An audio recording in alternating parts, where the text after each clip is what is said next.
né? E essa pesquisa que você traz aí também, porque eu trabalhei quase 9 anos no sistema prisional e a gente o que vê é justamente isso que você falou. A maioria são pobres, pretos e prostitutas, né? Que até diz do outro. Então, é essa a realidade do presídio, tá entendendo?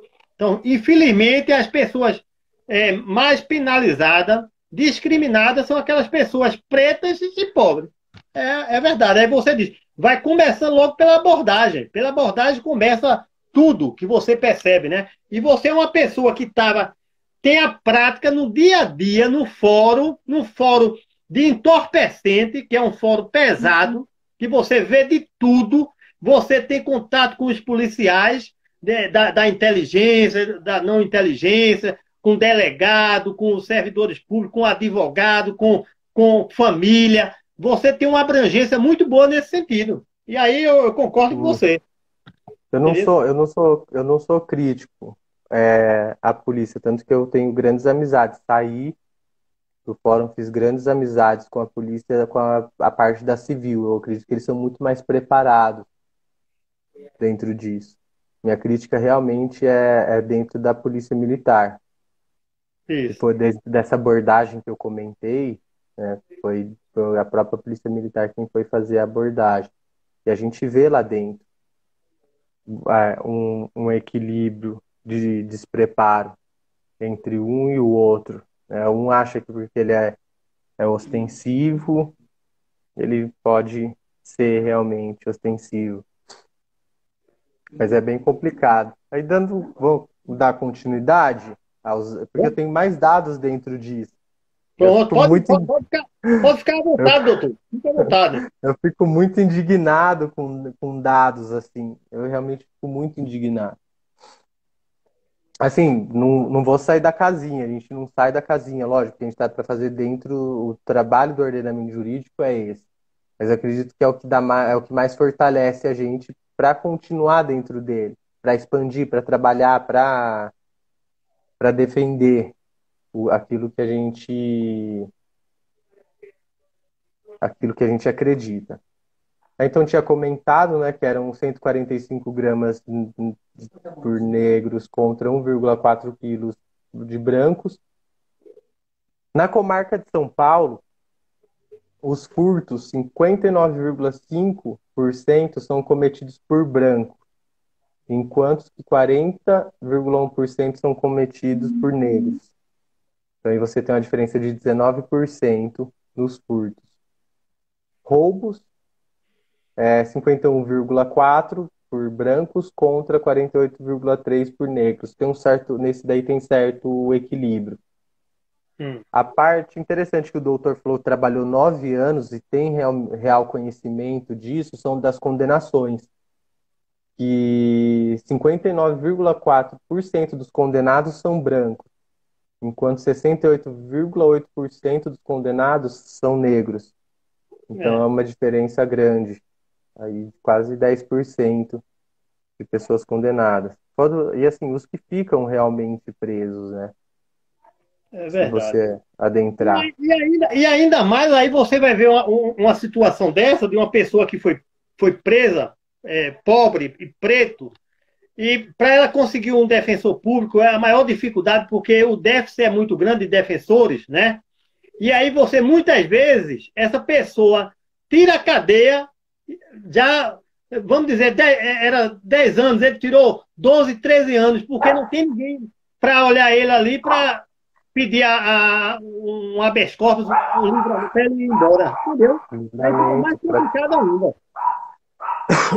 exato, para pedir essa progressão, para pedir a soltura, o livramento condicional. Não tem ninguém que acompanha. Que na realidade, se a gente lê anatomicamente a lei de execução penal, isso daí é obrigação do estabelecimento prisional. É, Tanto as progressões, mas principalmente a soltura essa responsabilidade, a soltura do cumprimento, depois do cumprimento de pena, quem tem que provocar o judiciário é o sistema prisional. Ele tem que saber quantos anos o meu recuperando está aqui. Ele está 10. Qual é o tempo de pena dele? Opa, 10 anos e um mês. Ah, então vou anotar aqui, ou já vou notificar o juízo competente, né, o da VEP, a Vara de Execução Penal, para É. ele poder providenciar a soltura. Só E que o pior é o seguinte, você como ainda fala na VEP, ainda está sendo muito otimista, e tem pessoas que ainda nem foi apenado, está aguardando pena. Eu estava lidando muito com essa situação. Pessoas aguardando pena, já era para progredir de regime há anos, e não tem ninguém, nenhum defensor, nada, ninguém para ajudar ele. E aí a responsabilidade é do Estado, tá entendendo? Mas infelizmente a pessoa pode entrar com uma ação contra o Estado de danos morais? Pode, mas não tem dinheiro para pagar advogado, defensor são poucos e fica complicado. desconhece, realmente desconhece a estrutura da defensoria, ela é muito precária também. Tanto que o índice de defensores que abandonam o concurso, né, o cargo, é enorme, porque eles têm um acúmulo muito grande de serviço e eles não trabalham só aquele o período de funcionamento do judiciário. Então, se o judiciário funciona da meio-dia às 19 horas, eles, período da manhã das 7 às 11, eles estão no presídio acompanhando os clientes, conversando, indo atrás de família para levantar documento, tudo isso aí, e sem apoio nenhum.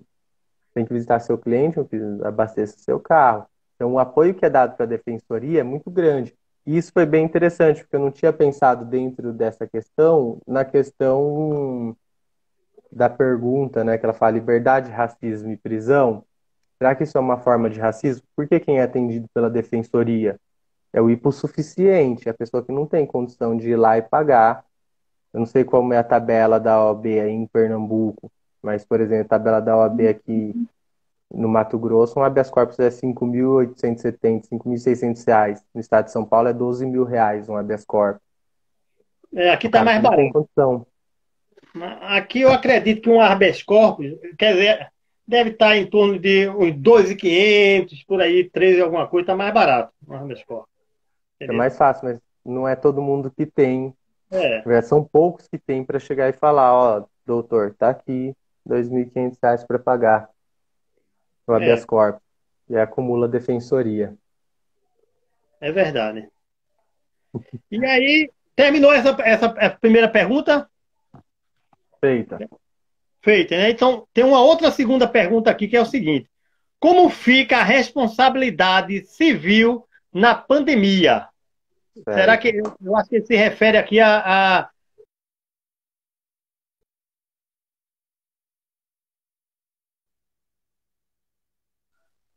Esther 05. Realmente, Esther, é uma vergonha. É uma vergonha, é triste como fazer o comentário dela. É é, uma vergonha muito triste, principalmente para a gente que vive ali diariamente. Doutor, como fica a responsabilidade civil na pandemia? Tá. Para o pessoal entender, porque a gente é operador do direito e tem pessoas que não são. Para a gente entender a responsabilidade civil, ela é dividida em objetiva e subjetiva. O Estado, ele só é pela responsabilidade objetiva. Então, você tem que comprovar ação ou omissão, nexo de causalidade e resultado, dano ou resultado. Para responsabilidade subjetiva, ação ou omissão, nexo de causalidade, dano como resultado, e aí você tem que provar negligência, imprudência e imperícia. O que acontece? Vamos adentrar, fugir um pouco do tema, mas falar dentro do direito médico, da judicialização da saúde. Vou tentar trazer para dentro do direito penal, aqui onde a gente está, ok, dentro do ok. direito penal. Dentro do direito Certo. penal. Então, como que funciona? Para a gente provar a responsabilidade objetiva, você tem que comprovar, para ficar responsabilidade civil, você tem que comprovar as situações. Para o Estado, um prestador de serviço, você tem que provar, ela é independente de culpa. Então, é ação, omissão, nexo de causalidade e resultado, dano. No caso do Estado, vamos supor, o preso foi acometido com a Covid lá dentro. Ah, ele foi acometido por conta do quê? De quem? Qual foi esse tipo de transmissão? O que ocorreu? Morreu. Ele morreu? beleza. A responsabilidade é de quem? Do Estado. Só que, no caso do presídio em si, existem outras questões que são fundamentadas para você poder comprovar essa responsabilidade. Mas o que acontece? Vamos falar de uma forma bem genérica. Houve ação ou omissão do Estado para que ele fosse contaminado? Olha, chega o diretor de estabelecimento ou a Secretaria de Justiça e fala, não, houve sim uma ação que está acontecendo aqui no estado, eles estão distribuindo aquele kit Covid, um vermitifugina, não sei falar o nome do remédio, vermitifugina, alguém me ajuda aí, com aquele vermífugo, cloroquina, é só uns remédios doidos. Tá me ouvindo, doutor? Eu tô sem escutar aqui. Deixa eu ver. Me ouve melhor? Você tá me escutando, tá? Ouço bem. Deixa eu ver. Tá me escutando, tá? Ouço. Eu não tô lhe escutando. Então, veja bem, deixa eu fazer a outra pergunta. Quais os critérios objetivos da liberdade de um preso em caso de doença crônica? Beleza. Essa a gente vai ter que dividir em duas também. Primeira, o que é doença crônica? Doença crônica são consideradas doenças silenciosas, talvez pré-existentes, né? Ou adquiridas ao longo do tempo. Então, são as doenças cardiovasculares, respiratórias, ou costumam ser as cardiovasculares ou respiratórias. Isso aí, eu acho que o doutor ele pode até me explicar melhor aí para o pessoal entender. Não é bem exatamente a minha área, mas dentro da área jurídica ela vai compreender isso daí para o caso de critério objetivo de liberdade. O que acontece? O critério objetivo de liberdade ele vai trazer alguns artigos da Lei de Execução Penal. O primeiro dele vai ser o artigo 112, que fala do tempo que as penas elas são cumpridas de forma progressiva. O que é? Então, é fixado na sentença condenatória o regime de prisão, de cumprimento de pena. Então, por exemplo, ele fixou no regime fechado. O juízo competente fixou em regime fechado. Para ele progredir, ele vai ter que passar um tempo cumprindo pena. Anteriormente, a gente tinha aquele que o pessoal falava muito, 1/6, 2/5 e 3/5. Agora, com esse pacote anticrime que entrou em vigor em janeiro de 2020, alterou. Essas progressões de regime elas são em percentuais, que começam em 16%. É muito número para a gente decorar.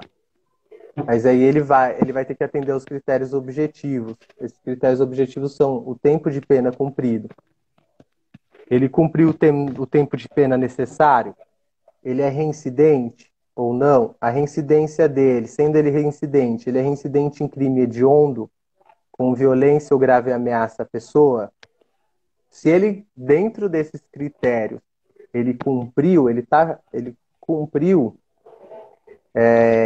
vai atender.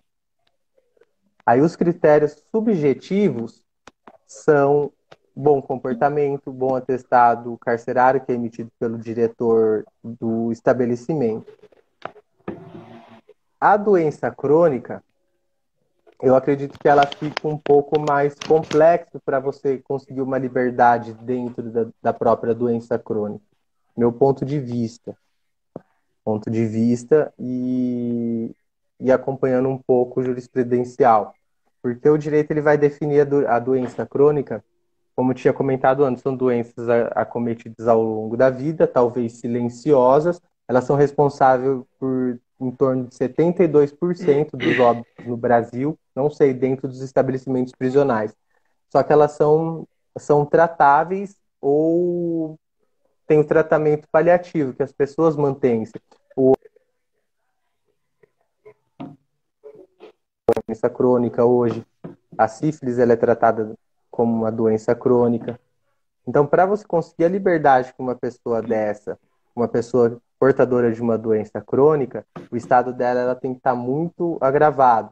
Porque daí a lei de execução penal, ela vai falar que a pessoa ela pode ser levada para uma prisão domiciliar quando ela esteja no estágio avançado da doença e não exista outros recursos para atendimento dentro do hospital, dentro do ambulatório do próprio sistema penitenciário, ou que ela, sendo encaminhada para o hospital, ela não possa se recuperar e seja feito todo o acompanhamento, relatório, para que ela possa ficar em prisão domiciliar, ter esse acompanhamento. Mas está muito complexo, porque o entendimento dos tribunais superiores, ele muda em relação a isso o tempo todo.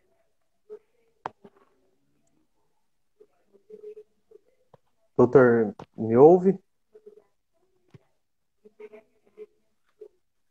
Eu tô sem escutar você, mas você pode seguir. Eu vou para outra questão, viu? Tá. A Pessoal, outra me ouve? questão é o Só alguém me dá seguinte. Eu tô sem escutar o teu áudio, não sei o que foi que houve. A outra questão é a seguinte. Quais as recomendações do Poder Judiciário têm sido mais eficientes nas medidas contra a Covid-19? Certo. Escutou bem, né? Responda aí, pode responder essa Beleza. pergunta. Tá. A gente começa, eu tenho umas recomendações anotadas aqui. Tem a recomendação 66 de 2020, que ela fala para os juízes darem prioridades aos pleitos de saúde, vigilância sanitária e desbloqueio de verbas dos estados. Então, se eles verificarem que há necessidade, porque existe todo um sistema que para sair um dinheiro de uma secretaria, de um ministério para ir para a saúde, ele não existe essa possibilidade. Então, os juízes eles podem decretar isso agora. A Secretaria X, a Secretaria de Cultura, por exemplo, está sobrando dinheiro, vamos transferi-la para a saúde. O juiz pode dar prioridade. E tem acontecido muito, tem sido bem interessante. Tem a Portaria 74 de 2020, que fala do grupo de trabalho da Corregedoria Nacional, dentro do CNJ, que eles estão acompanhando e levantando dados. Eu acredito que eles têm sido muito eficientes.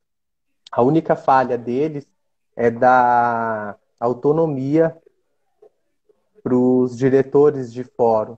Então, eles estão fazendo meio que uma supressão de instância. Como assim? Os tribunais, eles determinam o fechamento, suspensão de prazo, mas os tribunais não decidem como os seus fóruns vão funcionar.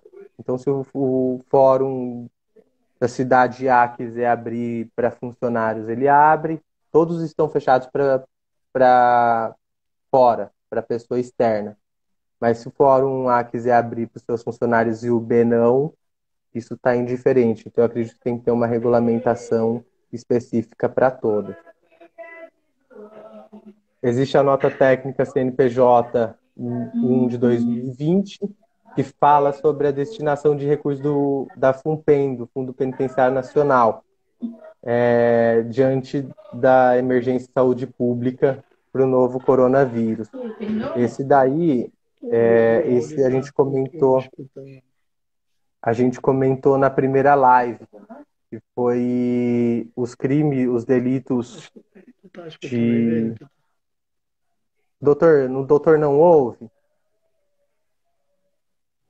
Deixa eu escrever aqui. Para eu ficar perto. Bota o teu. Pede de Maria.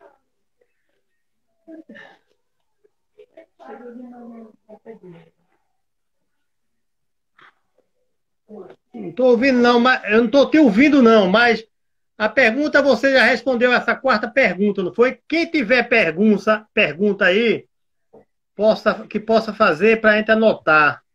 Tá entendendo? Deixa eu ver aqui alguma outra questão.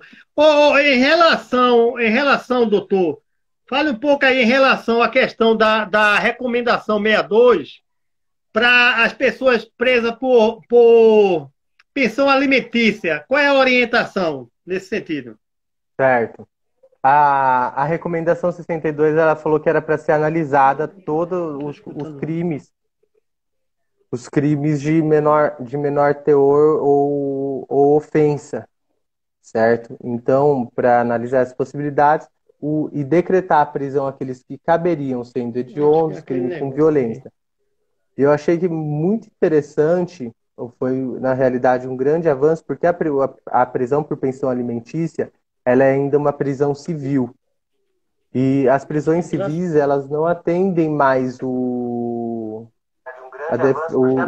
a prisão por pensão alimentícia, ela é ainda uma prisão civil.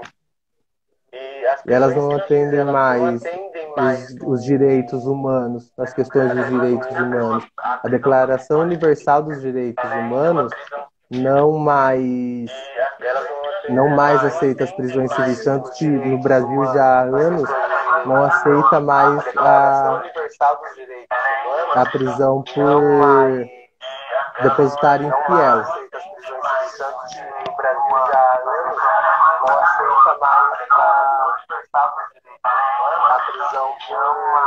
Agora, certo, ô doutor, o meu áudio não está legal não. Faça as considerações finais. Aí. Combinado.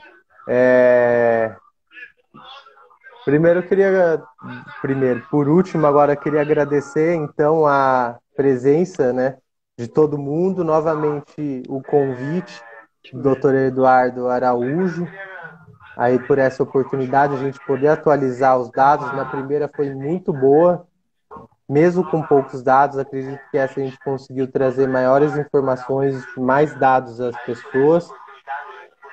Mandar um abraço para todo mundo que assistiu, dizer a vocês obrigado, e podem contar conosco, com a gente que está todo dia na defesa aí dos direitos humanos, do ordenamento jurídico, independente da supressão que haja por parte de outras pessoas, haverá sempre uma pessoa que estará defendendo o direito de vocês.